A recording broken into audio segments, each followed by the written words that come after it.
You know, Haley was the only one that didn't say her surname, I think. Well, you introduced yourself as Big Red. So you did last time. Whereas you went Chris Finn, she went Haley, he went Big Red, and then I went Alan Price, so... You went Alan Price. Hello. Is it recording? Yeah, it started recording. No. Okay. Is everyone ready? Are you are never ready. ready? Always ready. What site do you want me to go on? WWE? No. What was my first pay-per-view? Why is the pen up? You Okay. need to know that. You need to know. I can't even remember. Your pen doesn't Wait. work. Your pen doesn't work. What? Your pen doesn't Let work. me see. You It's know okay, working. because I I can don't cut use this my pen down. anyway. No working. Can you Google what was my first pay-per-view I watched? What was my first pay-per-view? Let me let that out to you. Just use your finger. Right, are we ready now? Yep, Ooh. makes sense. Oh, Alan's got this. Alan's got distracted already. Okay, excellent. Yeah. Hello everyone and welcome to the Christmas episode of the Northern Ireland Wrestling Connection. What? I look ridiculous. I think we all, it's the Christmas and the hats, we all got to Blame Well, her. this is my own hat, so it is. So, yes, I am the host, Chris Vint. Hi, I'm Haley. Do I say my second name or just say Haley? If you want, whatever floats your boat. Haley Swanton Girlie. Ooh. My name's Chris, but Big I now go by the name Hill, apparently. Yeah, So it's Hill. it's Hill, or Mr. Big Red, or Chris Hill 90. Any of those will do. And I'm Alan Price. Yes, so thank you to everyone who watched our first video in many, many parts, and this here will probably be no different, I think. Or maybe in slightly lesser parts. Should be lesser parts because we did have technical issues in the last episode. Oh, yes. So So basically what we're going to do is discuss our first pay-per-view we watched and our favourite wrestler of like the past and the present. Some of us, myself probably, will have like a couple to pick from because it's really Mick hard to Foley? choose. Of Some of us may have one and one only. Yeah.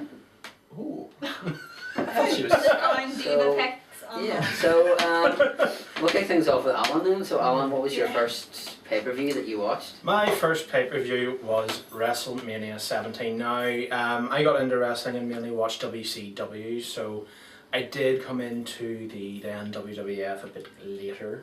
So that's why WrestleMania was my first proper pay-per-view. I remember watching it live and absolutely falling in love with the WWF product. I don't think really there could have been a better pay-per-view for me to probably get introduced to, if I'm honest. No, I think it's a pretty solid one, and that's probably my favourite pay-per-view. It's the one most fans, I think, from our kind of era would cite as their favourite Yeah. pay-per-view, isn't it, really? I mean, everyone always says, oh, WrestleMania 17 is the WrestleMania. Yeah. And what about you? What was your? For me, I think my What was first... If you don't remember your first pay-per-view, what No. was your earliest wrestling? I memory? remember seeing Bad Blood and the Hell in a Cell match with a certain person made his debut. Of course. I remember seeing Over the Edge, the unfortunate one where Owen Hart passed away, which was really unfortunate, and that was one where I thought that maybe cancelling the pay-per-view that night would have been a better move to make. But I'm a bit like Alan. I kind of started out watching WCW first. Like I was always watching Nitro on TNT. It's because it was a lot easier to Yeah. get. I in the couldn't UK. I can't take you access seriously with that. WWF the same at the time. It is pretty sexy though. Steady. So yes, No. Easy, big fella. I had always been exposed to. I'm trying to be He's not serious for a choosing minute. his words very well, everybody. I'd always been exposed to WWF, but it wasn't really until kind of 2000, 2001 until I became a full-fledged WWF fan. So, unfortunately, there were a few early Kane years that I did miss out on. Oh dear. Oh no. Especially the That I one-day wasn't- title reign. Didn't see that firsthand. I think I'm glad. Well, you would have blinked and you would have missed it anyway. Well, So unfortunately so, but he is going to hold the WWE title one more time before he retires, so it's all good. Okay. Haley? See, I'm a newbie. You're all talking about all these old ones. And Child in the flipping- corner. I know. My flipping first pay-per-view was Royal Rumble 2008. Yes, I know. Okay. Royal Rumble 2008 was my first pay-per-view that I've ever saw because my brother played it what's the word? He played it continuously.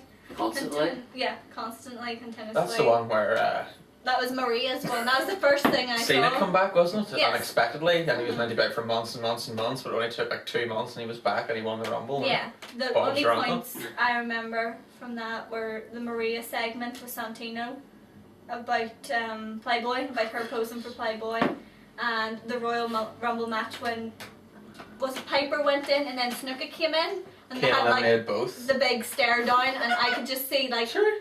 in the corner of my eye CM Punk and John Morrison laughing at the corner of the ring. No wonder. And the Magus beads all fell out. That's what I remember. I That's all completely remember. forgot about The that. Magus beads What? fell The out. mag is like The beads in his hair beads in his fell hair. out, and Batista nearly slipped on them. That would have been entertaining. That was the first Another pay-per-view. Batista botch at a Rumble. Yeah, that's Vince about that. Oh, please. But yes, that was the first pay-per-view I ever saw. Royal Rumble 2008. And that's why I love Royal Rumbles so much, because that was the first pay-per-view I ever saw. Okay, my first Come back a pay-per-view. bit in time here now. WrestleMania 8 was my first pay-per-view. Three score and 10 years ago. Yeah, so WrestleMania 8 was my first pay-per-view. So it was. So, just from 2000. Get out the WrestleMania pension book. 8. So, yeah, I remember getting a tape of that from my dad and Sky Sports. Was your dad a wrestling fan? No. No. It's just somebody in work had recorded it for him. And then I just remember like that being Hogan's last match and him sitting down with Vince, and you know, like there was the promo wherever Vince goes, you know, like, well, you know, just thank you, and shakes Hulk's hand, and you look at now and you kind of think, oh well, that must have been interesting for them both to do that, because then Hogan obviously went to WCW and all that. But the match that really stood out for me on that was the Macho Man Ric Flair match. I thought that was great for the WWF title and Mr. Perfect and everything, but that was a really strong card for me, apart from the 4-person tag match, which was Slaughter, Duggan, Virgil and Big Boss Man against the Nasty Boys, the Mighty and Repo No one Man. cares about Virgil. Best match ever. For Virgil. Yeah, Virgil. Yeah, Look we'll at follow him on Twitter, We have more followers than Virgil each on Twitter. probably. But that was my first pay-per-view then. I kind of watched it for a couple of years and then just didn't for a while, and it was round about WrestleMania 16 that I started coming back into it. WrestleMania 18 was the first DVD that I bought, and then it just snowballed from there. But obviously with us being all wrestling fans, you know, that's how we have so much in common and that kind of thing. Stop shaking your head at the camera every now as I don't. Do you want your yum yum later on? I'll get yum yum later. Okay. Hold on, just in case people think that's something. Explain again. You Yum. did get asked about this on Twitter about what is a yum yum. Remember? A yum yum is. Explain to our American viewers what a yum yum is. Something that makes you go yum yum. Whatever, like, it's going on. It's Oh, yeah. very inconvenient when that Control happens. your When, saber, Chris. it's very inconvenient when your lightsaber goes off in your pocket. Like, you know, what happens if that happens on a date? Like, you know, it's terrible. A yum yum is a square donut that is delicious. But doesn't have any jam inside. But No, it is it's- absolutely gorgeous. It might be delicious, but is it nutritious? No, it's full of sugar. No. Sorry, Simon Dean. It's not.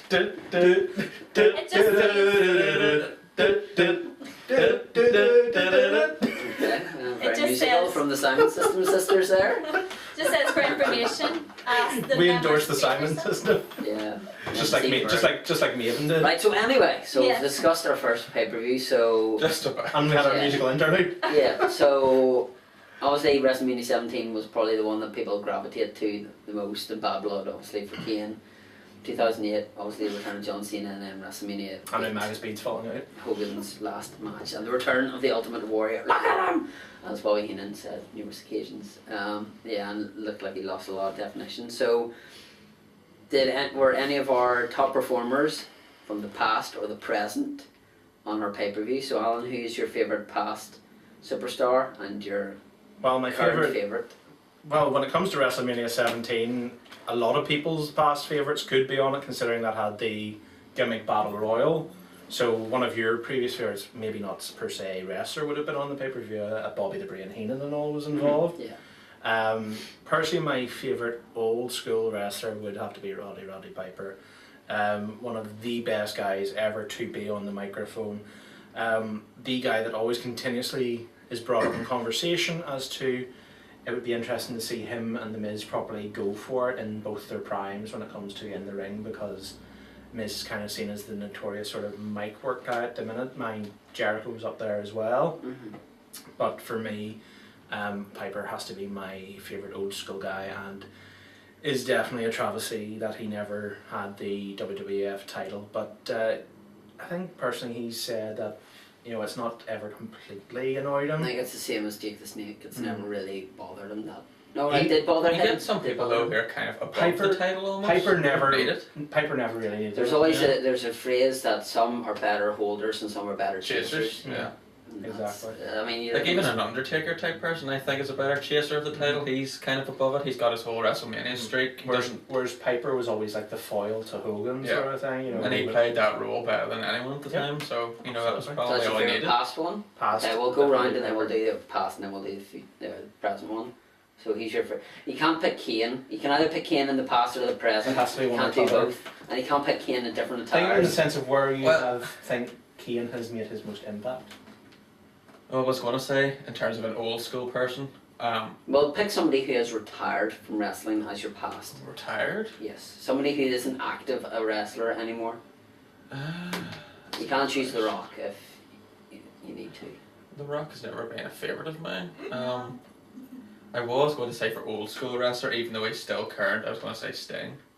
What's that? That's because fine. He Choose counts. that. I first, as I say, started watching WCW, and Sting was the one that I seen first right off the bat, and he was just at the time making his transition from the kind of surfer Sting to the dark crow Sting, and that really played to my imagination, because I think as whenever you're getting into wrestling and you're young, you're not so much concerned about like the quality of a match as such as the character that sort of makes an impression, and certainly for me it did. And the whole in the rafters Exactly, sort of and thing. Sting just looked cool. You know, he had the visual appeal, and yeah, so Sting I would say was my first kind of old school favorite wrestler, if you like. Do you think Sting should have retired before he went to TNA, or do you think Sting should retire before he gets labelled like, you know, somebody who should have retired? I back think in the he day? should leave TNA and just make the jump to WWE and have that one kind of run and go out on a real high note, because he's always been like a big fish in a small pond, I think. Yeah. He's never really been tested in WWE in front of audiences like they have. I still think he's a very, very good wrestler. Oh, he's for the age of him. fantastic, He's looked, absolutely. he's looked after himself a lot more Absolutely, he than can an still he Undertaker. can still go. Absolutely, and I think him and Taker could put on a match of the night still at Mania, but they need to do it sooner. I think it would be a fantastic, say, a retirement match for both of them. Yeah. Yeah. You know, both of them, say, be at WrestleMania 30 in just over a year and a bit's time. Like that, I think that would be fantastic. But I wouldn't like to see him just finish his career in TNA. I think he needs to go out with a bit of a bang. You know, he deserves it too. Really? Did you do your present? Sting. No, we're doing Doing the the past present. first and then we're doing First. the present. My past would be, because I haven't watched Level Wrestling, but I'm catching up on it. I always really, really liked Jake the Snake Roberts. I don't know why, that's just because maybe he brought out the snake and I like animals, but he really, I don't know, that was the matches, especially the blindfold match. With I don't know Martel, that- WrestleMania 7. I know that was probably rubbish to a lot of people, but I found that match awesome. But Jake just had a I just- fantastic character. though. He did, like the DDT and just everything You with got, Jake. gotta love the DDT. Yes, Jake, that one, or Mr. Perfect. Those were the two main ones that stuck out for me. I wasn't a Hulk Hogan fan, I wasn't any of those ones. Macho. Don't blame me. Good taste. I was good more taste. of an Elizabeth fan than a Macho Man. Oh yeah, Elizabeth. Elizabeth, which brought me to Macho Man, which why I like Macho Man so much, because of Elizabeth. Macho Man. But Jake the Snake would be Why? my favourite, probably, past, and just behind him would be Mr. Perfect. I really like Mr. Very Perfect. good choice. Very good choice. Okay, so obviously everyone will know that my favourite past wrestler is Hulk Hogan. Hulk Hogan was obviously on one of the very first pay-per-views that I watched, and you know, through my childhood, you know, the Hulk Hogan cartoon and all that kind of stuff. What? Sorry, the Hulk Hogan card. What? No Holds Barred as well, 1989. All awful, but okay. Yeah, exactly. Mr. No. Nami, Suburban Commando. you Digitally know. restored for Blu-ray. So I he don't know would. why doing it like this, if you will. Sounds like dusty. Oh, there it is. Duffy Road. I think it is. So obviously he would be my top one, and then just like very, very very minimal between the two would be Stone Cold Steve Austin, because Is he going down as your pass? Yeah, he's going down as my pass because I'm picking somebody who isn't actually wrestling now, so that's why I'm picking him. But I would say that he would be my. I just think those two. Without those two, I don't think we'd have wrestling today. I think Austin is as big as Hogan, but I don't think Austin doesn't have the ego that Hogan does. You know, I think Austin. That actually takes a lot to hear you say. No, but all Hogan you know, had like an you ego. could see, you could see it in Hogan. You know, like it's still apparent. It's still apparent today. Whereas Austin, you know, like I think Hogan knows how important he was, you know. yeah. Austin but knows it too, but he doesn't go about it the same think- way. I think the Hogan bad almost thing- feels like he's owed something or something when Yeah, he well, comes across. Hogan still has a massive ego because, Okay. Maybe like, 2 seconds. One. Carry on talking. 1, 2. Oh, no. Anyway, what I was going to say is I still think Hogan does have quite the ego because I was looking on the wrestling news sites there the other day, and an apparent. I'll get to it in a minute. Thank you No very much. tackle. I was looking on the wrestling news websites the other day, and there was what looked like to be an apparent lockdown poster for TNA, which is March time. And Oh no. That's when so they do the cage. everybody knows is Lockdown's the Cage pay-per-view, and on this poster in the background you had Austin Aries and you had Jeff Hardy, and they were behind what looked like mesh, and then smack bang front and centre in the middle of the poster is Hulk Oh Hogan. dear. So you can Yes, only referee. surmise that he's going No, to but be it's- playing a it's- pretty important part. But in it's this. just like, you don't need to be front and centre No. on this pay-per-view poster. I was saying, Chris, that the Lockdown poster for next year in March in TNA, Hogan smack bang in the centre and Jeff Hardy and Austin Aries are stuck in the background. It's like, I doubt very much Hogan's going to be in a match, No. For Lockdown. It's interesting as well that none of us said Ric Flair or Ricky Steamboat as I didn't like Ric Flair. any of our. Alright, yeah, the Ric Flair fans. Because I I didn't Ricky like. prefer still- Sting to Ricky- all of them. Ricky Steamboat would be up there in terms of a pure wrestler, but as in terms of character and everything, to be my favourite wrestler, for me, Piper had it. Okay. So before we do the present one, Oh, it's going to be hard. no, before we do that though, because this is for Haley, so Haley can start this. So who would be your favourite diva of all time? Oh, thank you. Ooh. I have 2, but I don't want the. Oh. Say the two. Well, I'll say the first one because it's the one, because I'm such a newbie again, the one that really appealed to me then was Mickey James. Because I wasn't around in the time Trish and Lita were doing their whole thing. So Mickey James was, well... Mickey also did a great thing with Trish too. Yeah, but I only saw that And after. she did something very, very naughty on Yes. WrestleMania that she got told off about. That was after I sort of got into You it for thought I was me. going to do it there.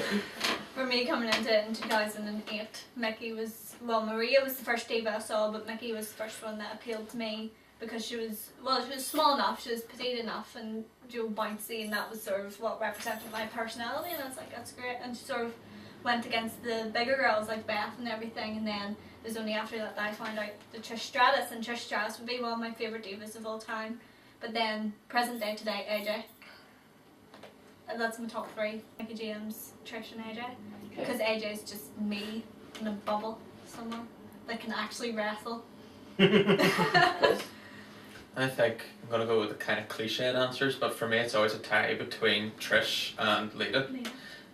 Trish, the reason I really like Trish, other than her looks, is the fact that whenever she first started, she was absolutely horrible, I thought. Yes, yeah. And she hung around with Test and Albert and basically didn't do a whole lot of anything. Trish was your original sort of Kelly Yeah, type person. she really, and you could just tell Came in whenever with she no was experience she was a whatsoever. model or something along those lines, but you could really see Trish over the years that she applied herself, and eventually she was fantastic, and in my opinion she went on to become the best diva that they've I've always had. said that the 2 people who have improved the most since they started were Trish and The Miz. I think The Miz has went from being like, somebody A bit of a can't joke, really, to be a bit of a honest. joke, He was. like a serious, Yeah. serious. Obviously he held the WWE belt. you know, but a serious title. Because I contender. remember like JBL, even whenever he was like commentating on Miz matches, he would have totally ripped the guy apart. Because he didn't like him back Because he then. didn't like him, but I think he also genuinely did think he sucked. Yeah. Mm. And you know, I I think remember most people did. I remember Miz, you know, burgering up his lines. Remember he was holding The the. Davis He was search. hosting the Davis Mhm. search, and you just kind Doing of the thought, Ryan what is this Seacrest guy? thing. And you compare that to what he is now. Mhm. But Trish, again, kind of underwent a similar transformation, that she was horrible and then ended fantastic. Also Lita, just for the fact that she was very kind of radical, I think, for a WWE diva. You know, she was doing a lot of extreme stuff. She hung around with the Hardys, who at the time I loved, so I loved Team Extreme and all that. I loved the way her thong popped up over her trousers. And yeah, basically This is Lita maybe and The Trish. part of the But conversation that I go, and then you all just talk about. Attitude Era Lita in WWE 13 does not have the thong out. Does she not? Mm-mm. See, that's just not right. I know that's a small nitpicky thing to have, It's but not. that actually was part of the defining character Exactly. of Lita. Exactly, I agree. It was all part of I the agree. Alan. I have to go with Lita. Yeah, she was my absolute favorite diva, and I think she did really, really well with the Hardys. If you actually watch the WWE Attitude Era DVD, they actually say that she, on nights, had almost as big pops when she came out Yeah. as the likes of a Rock or an Austin or whatever. Which you just She don't see was nowadays at People's all. divas, you do not see that reaction for divas now. Yeah. Mind, it's nowhere near on the same level, but AJ has been getting She would be fairly the- big reactions. She's like getting the biggest She would reactions be for the a diva closest in a long, kind long of time. chance they would have to kind of run with But the diva. if you look back whenever Trish and Lita were around, people wanted to see those matches, Yeah. or Victoria or Mickey James Mhm. say. Whereas you look now, it's kind of a case of the Divas division is Mhm. very, very, it's very, very small. There's not that many of them. There isn't, and there it's isn't, a case there of- isn't a character that jumps out bar AJ. But yeah. do you think the rating affects the divas because it's not as raunchy, so they I can't just think really I just think do it's a what they modern want to day do where with them to people make them don't what want it to is? see women wrestle. Yeah. Well, Unfortunately, because they do have some and it good. seems like Triple H is kind of like that as well. Yeah. He doesn't Yeah. seem to be. He seems inclined to want to bring the tag team division back and all of that. Mm. But the divas seem to be taking the back seat now. One of the other reasons for me that Lita is my favourite is, you know, she did the thing with the Hardys and that was great and everybody enjoyed that. But then the stuff with Edge was fantastic. It brought a whole new, different dynamic and side to her character. And on top of that, she really helped Edge at the time too. Yeah. You know, she was his perfect foil. They capitalised on a real life Exactly, situation yeah. and it was It worked fantastic. very well for both of them. Plus, her and Edge as the champions at the same time was pretty awesome too. Let's not forget she screwed Kane over and went with Edge. And then Who would and want then to he go with tombstoned the Kane or priest. Edge? I love that. You don't know Kane and Lita were married? Yes, but Oh. I'd say who would go with Kane over Edge? Okay. So my two would be Trish for obvious reasons. You know, like What are they? fantastic wrestler and course. she's a nice looking lady. And my other one would be Sunny. Oh yes. Sunny, even though she didn't wrestle, Sunny was a great manager. You know, I love the fact that she was with the Smoking Guns and they had the belts. Then she would leave them and then she'd go with the Godwins and they lose the belts and then she goes with the Legion of Doom and that She kind of was thing. basically a winner. Yeah. She followed the gold. Obviously, you know, then she fell into the whole drugs and drink kind of thing, and unfortunately, that's kind of messed her up. Yeah, pretty much. you Although know- she was at one point the most downloaded woman or something. Yeah, wasn't that's she? right. Yeah, on the internet. Yeah. So you know, like it was good to see her in the Hall of Fame, that kind of thing. But Trish, I think, is a shoe-in at some stage getting her and Lita. They have to. You They know, have they to. have What to about be. the Fabulous Muller? No Fabulous Muller fans there? Fabulous Many Muller- of them. Bit Fabulous before Muller's my all in time, all even of for me. No, you but I know. mean, was anyone a fan of her when you go back and watch any of her stuff? Or I've never. I've Honestly, never actually seen proper stuff bar what's been in DVDs. I was going to say how long was it she held the title for that time? something Was it like like 30, 30 15 I years. thought Yeah. some 30 years. Something Something like something that, ridiculous. yeah. Yeah, CM Punk won't even beat that. No. Mae Young's another favourite of mine. She's done a lot of funny stuff. Jazz. And she was, for someone of her age too, she was always up for getting powerbombed through a table or something. Yeah. So, or giving birth to a hand. So you gotta give them all props. One of my favourite Mae Young things it was that retro Raw, just where there's her, the Bellas came out with Mae Young, and then you had Lay Cool there. Lay Cool giving out all this and acting like Mae Young can't hear her and all that sort of stuff. And then Mae Young just turns around and says, "Put me in a match with these ladies of the night." But it's just like, you know, frankly, Mae Young just wasn't told at all what to do, and she was like, "What do I do? Call them that." But I didn't pick my modern divas. See, for me, it's hard. I really like Natalia as a wrestler, and she's a really nice looking girl. Like Chris has an autograph up there. Yeah. No leg. No, this is what I was going to say. I said I was about to hit the butt. Oh. Not Layla's butt. But Layla is my favourite diva. She's a very nice lady. He hasn't watched. And I actually would put Layla up there as one of the most improved as a wrestler. I would as actually well. say that Caitlin's starting to get a bit more improved. I think the match with her and Eve was probably one Caitlin's of the someone they could longest capitalise on as Divas well. matches that we've seen for quite some time. I could see possibly, and I think it would be fantastic in years to come. Just posted a picture of her and Vince McMahon. Awesome.